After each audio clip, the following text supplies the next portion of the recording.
Hello everyone, welcome back. Episode 19 here. The following items are factory gear purchases. Actually, some of them are freebies, but nonetheless, the factory gear location that I went to this time around was in Toyohashi, central Japan. Maybe not the most easily accessible, because you gotta get off at the Toyohashi station and you gotta hop on the bus.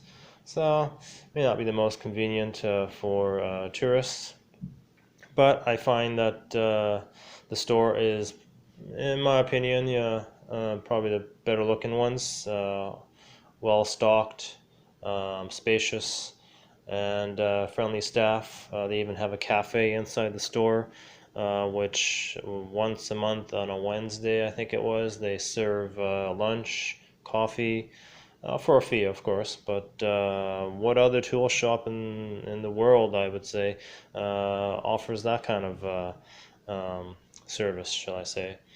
And the owner of the tool store is kind of a YouTube, no, I wouldn't say celebrity, but well known in the Japanese tool community. I'll probably leave a link on the screen or maybe in the description. Yeah, he features tools from around the world, so take a look at his videos as well.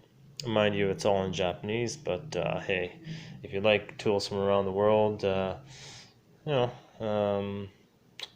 you don't need words. You can just look at the image and you can judge for yourself whether you like something or not.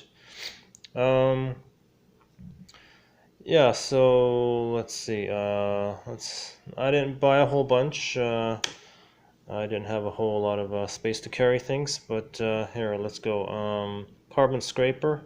At least that's what the product name is here. This one is offered by SK11. Small logo there. It's probably autofocus. Yep, SK11 right there. This one is made in Japan. 40 mil width scraper. It is, I would assume it's glass reinforced, glass impregnated scraper here, so it should be quite durable in scraping whatever it is. It might be gasket material, maybe a sticker or whatnot. This one here. In my previous videos, I featured Anex trim clip removal pliers. Those are the clip removers that have the shrink wrap on them, so that you don't damage the item that you are prying against, which could be metal. So anyhow, the sheathing on mine had kind of seen better times, so they were selling these replaceable ones or repair kits, and that is for the 6 mil width ones and the 10 mil width ones. It was like, yeah, $2. So let's see. Yeah, just cut, insert, position, and heat up with your blowgun, heat gun, roughly 90 degrees. That is that. Let's move on to this gem here. It is another scraper, but this is, yeah, I love this guy. I've had a smaller brother of this from KTC. Let's see if I can get that. KZ416, no, sorry, KZ418.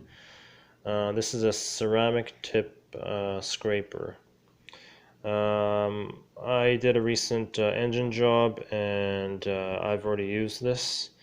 I made sure I didn't forget to bring it back home to feature it in this video. I happened to take a video of me operating this on the back side of the cylinder head. So you might I probably will roll that at the end of this video. Yeah, so I've had the smaller cousin for many years, and yeah, this has proven to be a very handy scraper. Yeah, it gets rid of all residue very easily. And on to freebies. Yeah, thank you for. I got to thank the gentleman there, the owner, who was very kind. Yeah, this is peel off here, so it's sort of like a mouse pad. Yep. Culkin notepad. Whoa, look at this. I was pretty stoked to get this. Notepad, which comes with a... Oh, focus. Okay, you don't want to focus. Okay, it's a Culkin Tools pen. Well, they don't make it, but you get the idea. There we go. Factory gear, the right place, the best tools. Thank you for the stickers. And more Culkin stickers and an Epros item. I bought an Epros socket, which is already at work in use, and I also bought one of those adapters, Culkin Zeo adapters from a 1/4 to a 1/2 inch drive, which I forgot to bring back here because I was using it at work. Anyhow, that is it for this episode. See you next time.